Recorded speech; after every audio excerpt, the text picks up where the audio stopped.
Assalamualaikum warahmatullahi wabarakatuh. Perkenalkan, nama saya Tia Mutiara, nomor induk mahasiswa 1908107072. Saya dari PGMI 4B dari kelompok 3, mata kuliah Pembelajaran Tarikh di MI. Saya di sini akan menjelaskan materi mengenai fungsi evaluasi pembelajaran tarikh di MI dan sistem evaluasi pembelajaran tarikh di MI. Nah, sebelumnya saya akan menyebutkan fungsi evaluasi pembelajaran menurut Edi Suwardi.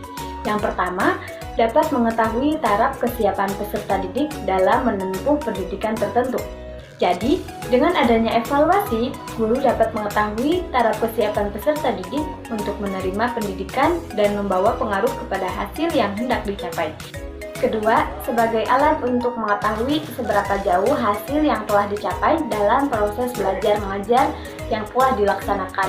Nah, dengan adanya evaluasi, maka guru dapat mengetahui seberapa jauh hasil yang telah dicapai. Apakah sudah sesuai dengan hasil yang diharapkan atau belum? Jika belum, maka guru harus mencari penyebabnya. Ketiga, mengadakan seleksi calon yang paling cocok untuk suatu jabatan atau suatu jenis pendidikan. Dengan adanya hasil evaluasi pembelajaran, maka akan menunjukkan calon yang memenuhi syarat untuk mengisi jenis jabatan atau jenis pendidikan tertentu sesuai dengan kemampuannya. Kemudian yang keempat, sebagai informasi tentang seorang anak, apakah anak dapat naik kelas atau tinggal kelas. Hal ini bertujuan supaya siswa dapat menguasai materi pembelajaran yang dipelajarinya. Subjek dan objek evaluasi pembelajaran. Subjek evaluasi adalah orang yang melakukan pekerjaan evaluasi, dan objek evaluasi adalah segala sesuatu yang berkaitan dengan kegiatan atau proses pendidikan yang dijadikan titik pusat perhatian atau pengamatan. Fungsi evaluasi pembelajaran tarikh bagi guru adalah memperbaiki proses pembelajaran berikutnya dengan berpijak kepada temuan baik berupa kelemahan atau kekuatan proses kegiatan pembelajaran yang sedang berlangsung guna perbaikan proses pembelajaran berikutnya. Dan fungsi evaluasi bagi siswa adalah untuk mengembangkan tingkat pencapaian hasil dan kualitas kompetensi dirinya. Sistem evaluasi pembelajaran tarikh di MI. Dalam melaksanakan evaluasi pembelajaran tarikh, guru dapat menggunakan alat evaluasi dalam bentuk tes maupun non-tes. Secara garis besar, bentuk tes dibedakan menjadi dua, yaitu tes subjektif dan tes objektif. Tes subjektif adalah tes kemajuan belajar, yang merupakan jawaban yang bersifat pembahasan atau uraian kata-kata. Tes subjektif ada dua macam, yaitu tes uraian bebas dan tes uraian terbatas. Kemudian ada tes objektif, yaitu apabila pemeriksaannya dapat dilakukan secara objektif. Tes objektif terdiri dari tes benar salah, tes pilihan ganda, menjodohkan, dan tes isian. Teknik evaluasi yang dapat dilakukan sesuai dengan kompetensi yang dinilai. Dalam mata pembelajaran SKI atau tarikh, teknik penilaian yang dimaksud antara lain: pertama, tes atau ujian. Alat ini dipakai untuk mengukur kompetensi siswa yang berhubungan dengan pengetahuan dan sejarah. Pengetahuan itu bisa berupa informasi mengenai apa, siapa, kapan, di mana, dan bagaimana peristiwa bersejarah terjadi. Secara teknis, pelaksanaan tes ini bisa berupa tes lisan dan tulisan, sedangkan untuk jenisnya bisa berupa objektif ataupun subjektif. Kedua, tes praktik. Tes praktik adalah tes yang meminta peserta didik melakukan perbuatan atau mendemonstrasikan, menampilkan keterampilan dalam rancangan penilaian tes yang dilakukan secara berkesinambungan melalui berbagai macam ulangan dan ujian. Kemudian, yang ketiga, observasi. Observasi adalah penilaian yang dilakukan melalui pengamatan terhadap peserta didik selama pembelajaran berlangsung atau di luar kegiatan pembelajaran. Kemudian yang keempat, penugasan.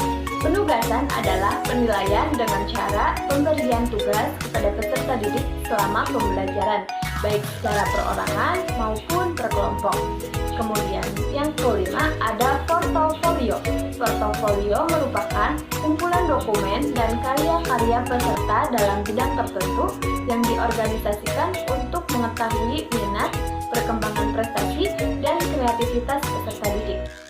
Keenam, proyek. Proyek adalah tugas yang diberikan kepada peserta didik dalam kurun waktu tertentu. Kemudian, yang ketujuh ada jurnal.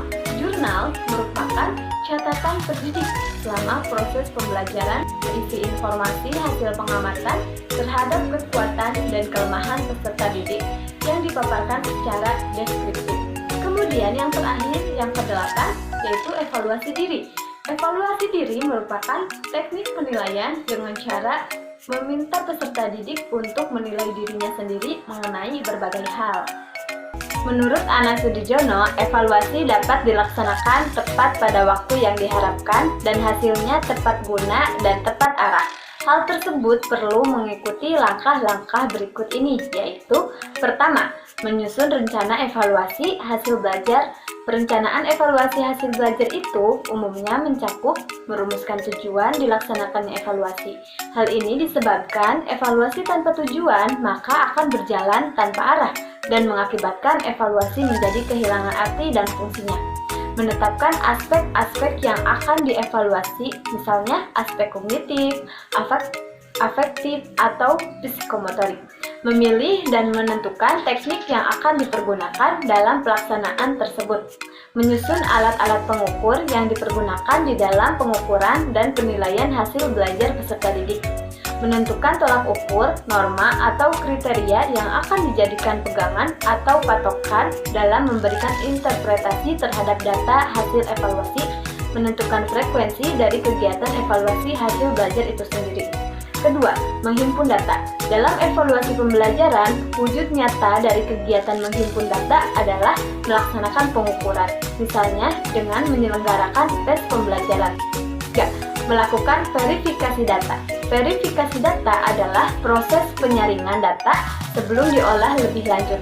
Verifikasi bertujuan untuk memisahkan data yang dapat menjelaskan gambaran yang akan diperoleh mengenai peserta didik yang sedang dievaluasi dengan data yang tidak baik.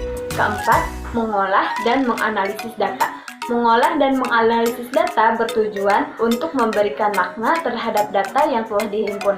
Dalam kegiatan evaluasi, cara mengolah data dapat dilakukan dengan menggunakan teknik dengan menyusun dan mengatur data lewat tabel grafik, diagram, atau perhitungan rata-rata, dan lain-lain.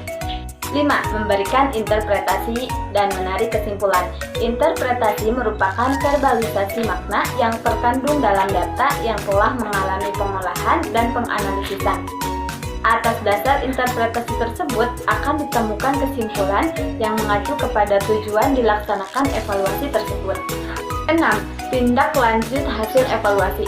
Dari hasil evaluasi yang telah disusun, diatur, diolah, dianalisis, dan disimpulkan sehingga diketahui maknanya. Maka, elevator dapat mengambil keputusan atau merumuskan kebijakan yang perlu sebagai tindak lanjut dari kegiatan evaluasi tersebut. Cukup sekian penjelasan materi mengenai fungsi evaluasi pembelajaran tari di MI dan sistem evaluasi pembelajaran tari di MI. Kurang lebihnya mohon maaf. Wabillahi taufiq wal hidayah. Wassalamualaikum warahmatullahi wabarakatuh.